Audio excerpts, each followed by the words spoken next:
پسر نو بابداں بنشست خاندان نبوتش گم شد. سگے اصحاب کاف روز چند پے نیکاں گرفت مردم شد. صحبت صالح ترا صالح کند صحبت صالح ترا صالح کند صحبت طالح ترا طالح کند. محترم بھائیو، بزرگوں اور دوستو، آپ کے سامنے سیدنا آدم علیہ السلام کا تفصیلی واقعہ بیان کیا گیا.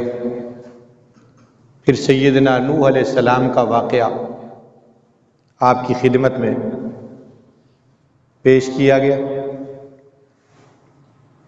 آج اسی واقعہ نوح کی تلخیص آپ کے سامنے عرض کرتا ہوں. نوح علیہ السلام کو آدم ثانی کہا جاتا ہے، اور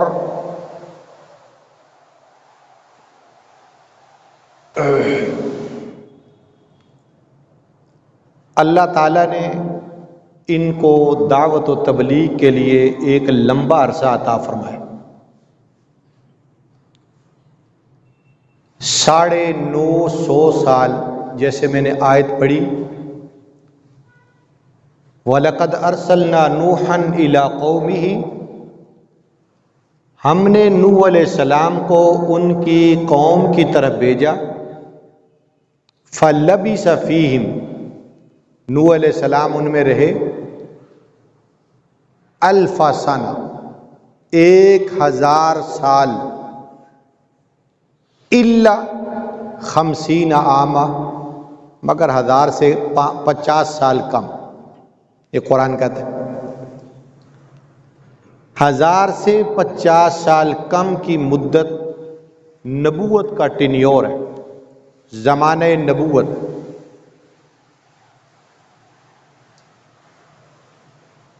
اس 950 سالہ دور نبوت میں آپ کا مقابلہ مشرکین کے ساتھ. مشرک اس بندے کو کہتے ہیں جو اللہ کی ذات اور اللہ کی صفات میں اللہ کی کسی بھی مخلوق کو شریک کرے. فرشتوں کو شریک کرے، نبیوں کو شریک کرے، ولیوں کو شریک کرے، کتبوں کو شریک کرے، ابدالوں کو شریک کرے. کسی درجے میں بھی اللہ کا شریک ٹھہرا لیا، اس کے اوپر لفظ مشرک کا انطباق ہوتا ہے. مشرکین کا سامنا تھا. یہ کیا کرتے تھے مشرکین؟ یہ بتوں کی پوجا کرتے تھے. وہ بت کون سے تھے؟ سورۃ نوح 29ویں سپارے میں ان 5 بتوں کا ذکر ہے: ود، سوا، یغوث، یعوق اور نصر. اب مقابلہ کیا تھا؟ نوح علیہ السلام کہتے تھے لوگوں اعبدوا اللہ ما لکم من الہ غیر، ایک اللہ کی بندگی بجا لو، اس کے سوا تمہاری پرستش اور پیشانی ٹیکنے کا مستحق کوئی ہستی نہیں ہے. وہ کیا کہتے تھے مقابلے میں؟ لا تذرن آلہتکم ولا تذرن ودا ولا سوا ولا یغوث ویعوق ونصر. پیغمبر کہتے اللہ کو پوجو، اللہ کی بندگی بجا لاؤ، اللہ کی عبادت کرو. اور مقابل میں جو لوگ تھے وہ کہتے تھے ود، سوا، یغوث، یعوق، نصر کو تم نہ چھوڑو، تم ان کی پوجا کرو. اب مخالفین میں اجنبی اور پروکھو لوگ نہیں، اپنے بھی جاننے والے جانکار لوگ ہیں. بیوی مقابلے میں، بیٹا کنان مقابلے میں، وہ پیغمبر کی دعوت کے برعکس کافروں کا جو پیغام تھا اس کو پرموٹ کر رہے تھے. 950 سال میرے دوستو، زبان سے کہنا آسان ہے، زبان سے کہنا آسان ہے، بولنا آسان ہے، جملہ نکالنا آسان ہے، مگر مخالفین کے نرغے میں، اکثریت کے نرغے میں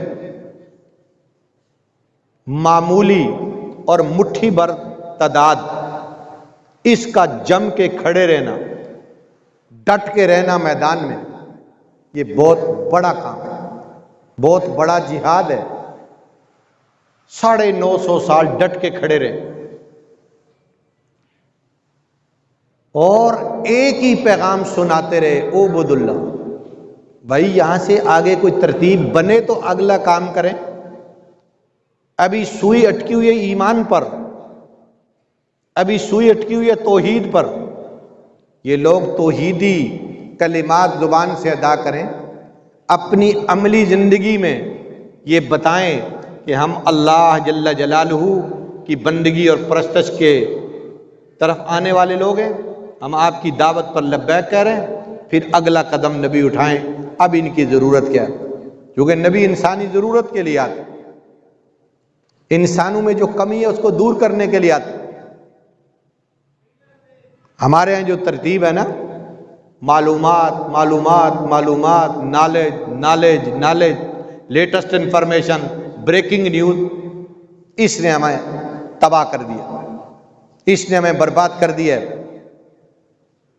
بریکنگ نیوز نے، سب سے پہلے خبر نے، اس نے تباہ کر دیا۔ مسلمان کے پاس وہی ترتیب اللہ اور اللہ کے رسول، اس کے مطابق زندگی گزرنی ہے تو کامیابی ہے۔ چاہے لیٹسٹ انفارمیشن سنو، چاہے بریکنگ نیوز سنو، چاہے سب سے پہلے خبر سنو، لیکن کامیابی اور کامرانی کا مدار اللہ اور اللہ کے رسول صلی اللہ علیہ وسلم کی تعلیمات۔ 950 سال نوح علیہ السلام دعوت دیتے، ایک ہی کلمہ بار بار بولتے رہے، اعبد اللہ ما لکم من الہ غیرہ، اعبد اللہ ما لکم من الہ غیرہ، اعبد اللہ ما لکم من الہ غیرہ، اعبد اللہ ما لکم من الہ غیرہ۔ لوگوں اللہ کی بندگی بجا لو، اس کے سوا تمہارا کوئی معبود نہیں ہے۔ لوگ نوح علیہ السلام کو برا کہتے تھے، گالیاں دیتے تھے، غلط کہتے تھے، اور کہتے تھے کہ جو لوگ آپ کے ساتھ ہیں غریب غربے لوگ ہیں، اور وہ کہتے تھے کہ ہم تمہیں اپنے جیسا انسان سمجھتے ہیں، ما نراکم الا بشرا مثلنا، ہم تمہیں اپنے جیسا انسان سمجھتے ہیں اور ہم تمہیں دیکھتے ہیں اراذلنا بادی الرائے، یہ آپ کے ارد گرد بیٹھنے والے لوگ یہ گھٹیا لوگ ہیں، اور وما نظنکم الا کاذبین، ہم تمہیں جھوٹا سمجھتے ہیں۔ یہ پیغمبر علیہ السلام کو بتایا گیا، لیکن پیغمبر نے ان باتوں کا جواب دیا، لوگوں میں اللہ کی طرف سے ہدایت پر ہوں، میں اللہ کی طرف سے روشنی پر ہوں، میرے ساتھ جو لوگ ہیں میں تمہارے کہنے پر ان کو اپنی مجلس سے نہیں اٹھا سکتا، ان کو اپنے سے دور نہیں بھگا سکتا، اس لیے کہ اگر ان کے بارے میں اللہ نے گرفت کر لی تو مجھے کون چھڑائے گا اللہ پاک سے، اس لیے میں ان کو تو جدا کرنے والا نہیں۔ 950 سال دعوت دی، جب دیکھا کہ اب کوئی ترتیب نہیں بن پا رہی، 40 یا 42 لوگ مسلمان ہوئے، تو پیغمبر جب سارے طریقے، حکمتیں، تدبیریں اختیار کر چکے، دن رات کی دعوت، جیسے سورۃ نوح میں ہے، رب انی دعوت قومی لیلا و نہارا، دن رات ان کو سمجھایا، انی دعوتہم جہارا، اسرارا، اعلانیہ، خفیہ، چپکے سے، کان میں، ہر ترتیب پر یا اللہ ان کو میں نے دعوت دی ہے۔ مگر میں پہلے بھی عرض کر چکا ہوں کہ جب ان کی کانوں کی دہلیز سے میری آواز ٹکراتی ہے تو یہ کانوں کے اندر انگلیاں ڈال دیتے ہیں، بڑی زور سے کش کے ڈالتے ہیں کہ نوح کے الفاظ ہمارے کانوں کے اندر نہ آئیں۔ جب میں ان کو اشاروں سے سمجھاتا ہوں، وہ اللہ کی ذات، آسمان بنانے والی، زمین بچھانے والی، پہاڑ گاڑنے والی، اور دریا چلانے والی، ہواؤں کے جھونکے چلانے والی ذات ایک اکیلا اللہ ہے، تو پھر یہ اپنے وَاسْتَغْشَوْا ثِيَابَهُمْ، وہ اپنے سروں پر یوں کپڑا لٹکا لیتے ہیں کہ نوح کی اشارے بھی نہ دیکھیں۔ وَاسْتَغْشَوْا ثِيَابَهُمْ، اگلا کام پہلا کیا؟ کانوں میں انگلیاں ڈالی، دوسرا کام آنکھوں کے آگے پردے ڈال دیے، تیسرا کام اصروا، ضد کی، اصرارا، جس طرح ضد کرنے کا حق ہوتا ہے، بچوں والی ضد، جیسے بچہ کوئی چیز مانگتا ہے اس کو نہ ملے ضد کرتا چلا جاتا ہے، ضد کرتا چلا جاتا ہے، روئے گا، چلائے گا، اپنے پاؤں زمین پہ مارے گا، سر ٹکرائے گا، جب تک وہ چیز بچے کو نہیں ملے گی تب تک وہ رونا چیخنا چلانا بند نہیں کرتا۔ اس ترتیب اصروا، اصرار کیا، ضد کی، واستکبروا، استکبارا، اور تکبر بھی کمال درجے کا، اللہ کو بھی انکار کر دیا، اللہ کا پیغمبر کا بھی انکار کر دیا، پیغمبر کی تعلیم کا بھی انکار کر دیا، اس درجے میں تکبر ان کا بڑھتا گیا۔ اب کیا ہوا؟ پھر جب انہوں نے کہا نوح قد جادلتنا فاکثرت جدالنا، اے نوح بڑی لڑائی کر لی آپ، بڑا جھگڑا کر لیا، بڑی ڈیبیٹ ہو گئی، بڑی ڈسکشن ہو گئی، جو کچھ آپ کرنا چاہتے تھے کر لیا۔ فاکثرت جدالنا فاتنا بما تعیدنا ان کنت من الصادقین، اگر آپ سچے ہیں تو آپ وہ کچھ لے آئیں جس کا آپ ہمیں ڈراوا دے رہے ہیں۔ نوح علیہ السلام کہتے ہیں اللہ کا عذاب آئے گا، اللہ کی گرفت میں آ جاؤ گے، وہ کہتے ہیں فق لے آؤ، تو نوح علیہ السلام کہتے ہیں یہ میرے بس میں نہیں ہے عذاب لانا، یہ میرا اللہ لائے گا۔ پھر کیا ہوا؟ پھر حضرت نوح علیہ السلام نے اللہ کی بارگاہ میں ہاتھ کھڑے کر دیے، ربی لا تذر علی الارض من الکافرین دیارا، اے اللہ روئے زمین پر ان منکرین کا ایک گھر بھی نہ چھوڑ، ربی لا تذر علی الارض من الکافرین دیارا انک ان تذرہم یضلوا عبادک، اے اللہ اگر ان میں سے کسی ایک کا گھر بھی تو نے زمین میں چھوڑا، کوئی بچ گیا، لا یلد الا فاجرا کفارا، ان کی نسل میں سے جو آئیں گے گناہگار آئیں گے، کافر پیدا ہوں گے، کسی کو نہ چھوڑ۔ پھر اللہ تعالیٰ نے فرمایا نوح اصنع الفلک باعیننا، ہماری نگاہوں کے سامنے، ووحینا، اور ہماری وحی کی روشنی میں کشتی تیار کی۔ سب سے پہلا یہ کام ترخان والا اللہ تعالیٰ نے اپنے پیغمبر نوح علیہ السلام کو سکھایا۔ انہوں نے کشتی کے پھٹے جوڑے، جب کشتی کے پھٹے جوڑتے تھے تو یہ منکرین قریب سے گزرتے تھے، تمسخر اڑاتے تھے، ٹھٹھا کرتے تھے، مذاق کرتے تھے، کل کہتے تھے میں پیغمبر ہوں، آج ترخانی کا کام شروع کر دیا، تمہاری کون سی بات مانے، پیغمبر مانے یا ترخان مانے؟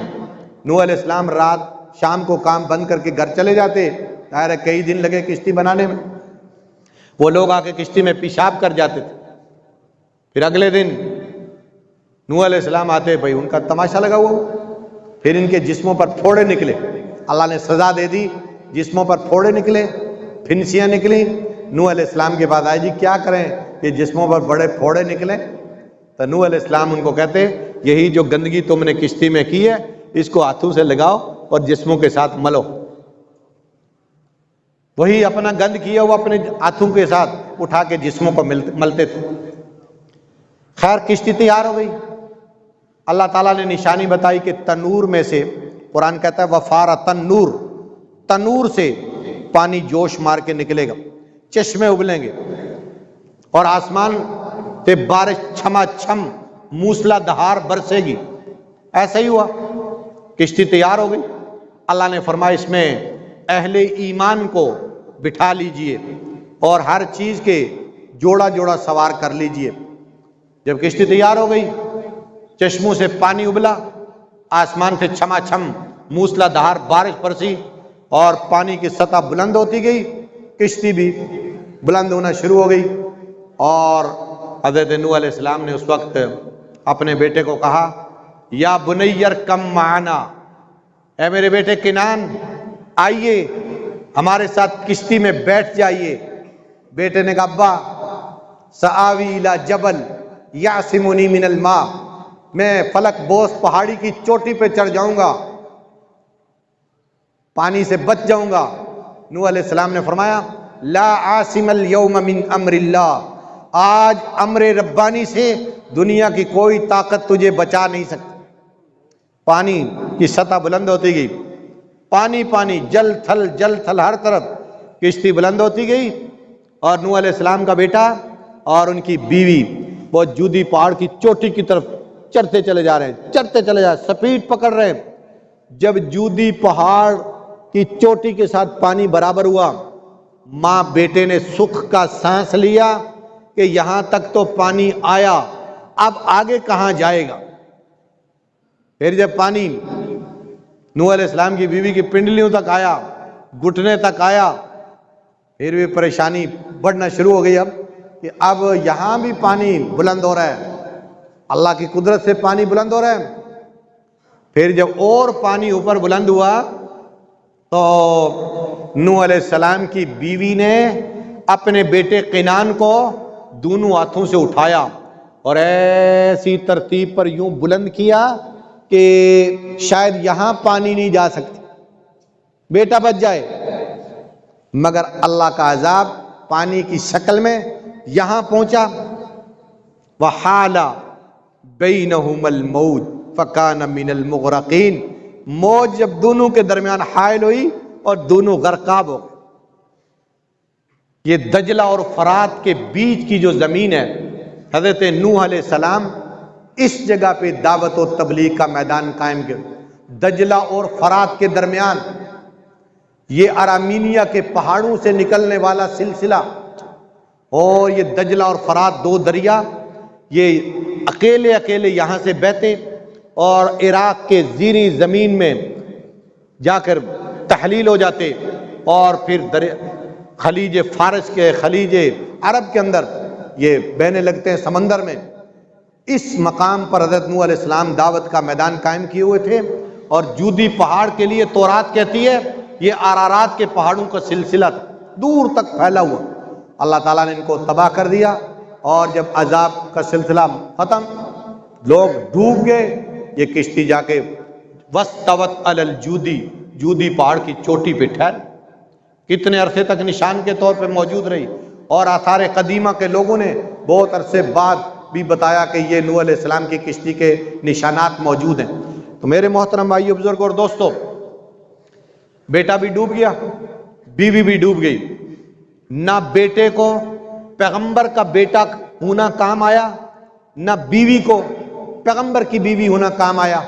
یہ یاد رکھنے کی بات ہے، جو پیغمبر کی تعلیمات پہ چلے گا، چاہے وہ دور دراز کا اجنبی ہوگا، کامیاب ہو جائے گا، کامران ہو جائے گا، غریب ہوگا، پیغمبر کی تعلیم سے کامیاب ہو جائے گا۔ بالکل کنگال بینک کا جی ایم ہوگا، لیکن ایمان، اعمال اور پیغمبر کی تعلیمات پر وہ کامیاب ہے۔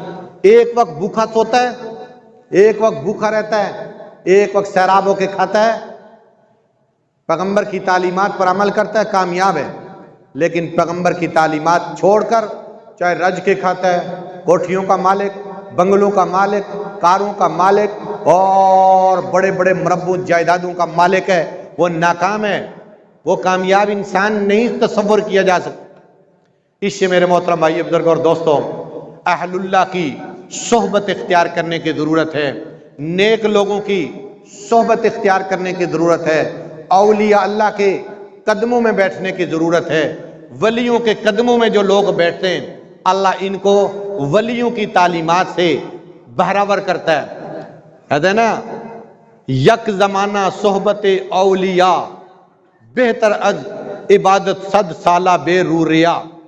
ولیوں کی صحبت میں جو آدمی ایک گھڑی بیٹھتا ہے بے رو ریا، نفلیں پڑھتا ہے 100 سال، اس سے یہ بہتر ہے۔ کیوں؟ کہ ولی کی صحبت سے انسان کے اندر اس کے اثرات منتقل ہوتے، ولی کی نگاہ انسان پر پڑتی ہے، اس کے دل کی دنیا بدلتی ہے۔ اقبال نے یوں نہیں کہا، نگاہ مرد مومن سے بدل جاتی ہیں تقدیریں، جو ہو ذوق یقین پیدا تو کٹ جاتی ہیں زنجیریں۔ وہ یہی ہے۔ ولی دل کی دنیا بدلنے میں بڑا کردار ادا کرتے ہیں، لیکن شرط یہ کہ ولی ہو۔ کار رحمہ می کند نامش ولی، گر این است ولی رحمت ولی۔ اگر رحمانی کام کرتا ہے، دنیا اس کو ولی کہتی ہے، تو یہ ولی ہے۔ وقار شیطان می کند نامش ولی، گر این است ولی لعنت بر ولی۔ اگر شیطان والے کام کرتا ہے، دنیا کہتی ہے ولی ہے، پھونکے مارتا ہے، کرتب دکھاتا ہے، شوبدے کرتا ہے، لوگ کہتے ہیں ولی ہے، یہ ولی نہیں ہے، یہ شیطان کا ایجنٹ ہے۔ اور اس طرح کے کئی لوگوں کی داستانیں یوٹیوب میں بھی کلپوں کی شکل میں چلتی ہیں، ویڈیو کی شکل میں چلتی ہیں۔ تو اس لیے اہل اللہ کی صحبت اختیار کرتے ہوئے اپنے آپ کو کامیابی کے سفر پر ڈالیے۔ منزل قریب ہے ان لوگوں کے لیے جو نیک ترتیب پر چلتے چلے جاتے ہیں۔ لیکن یہ دیکھ لو، نوح علیہ السلام کے بیٹے کا ذکر، پسرے نو باپ بداں بنشست۔ نوح علیہ السلام کا بیٹا، بد کہتے ہیں برے، بنشست کا معنی بیٹا، پسر کہتے ہیں فارسی میں بیٹے کو، پسرے نو باپ بداں بنشست۔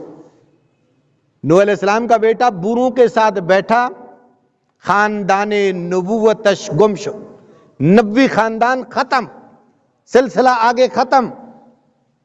اور سگے اصحاب کاف، سگ فارسی میں کتے کو کہتے ہیں، سگے اصحاب کاف، اصحاب کاف کا کتا روز چند دن پے نیکاں گرفت۔ پے کا معنی پاؤں، نیکاں گرفت، نیک لوگوں کے پاؤں میں بیٹھا، کیا ہوا؟ مردم شد، انسانوں کے اندر شمار ہو۔ اور بلعم بن بعورہ تھا نا، جس نے موسیٰ علیہ السلام کے خلاف زبان کھولی اور مستجاب الدعوات تھا، اس نے پہلے انکار کیا، بھئی میں ایسا نہیں کر سکتا، پھر لالچ میں آ کر اس نے بددعا کی۔ تو قیامت کے دن کیا ہوگا؟ بلعم بن بعورہ جو وقت کا بہت بڑا اللہ کا برگزیدہ انسان تھا، اس کو اصحاب کاف کے کتے کی شکل میں کیا جائے گا، اور اصحاب کاف کے کتے کو اس نیک ولی اللہ کی شکل میں بنایا جائے گا جو نیک لوگوں کی ترتیب پر تھا۔ تو کیا کہا؟ سگے اصحاب کاف روز چند پے نیکاں گرفت مردم شد۔ چند دن اصحاب کاف کا کتا نیک لوگوں کی دروازے کا دریوزہ گر اور پہرے دار بنا، اللہ تعالیٰ نے اس کو انسانوں میں شمار فرما دیا۔ تو اس سے میرے بھائیو دوستو، صحبت صالح ترا صالح کند، صحبت طالح ترا طالح کند۔ نیک لوگوں کی صحبت آپ کو نیک بنا دے گی، برے لوگوں کی صحبت برا بنا دیتی ہے۔ اللہ مجھے آپ کو عمل کی سمجھ کی توفیق عطا فرمائے۔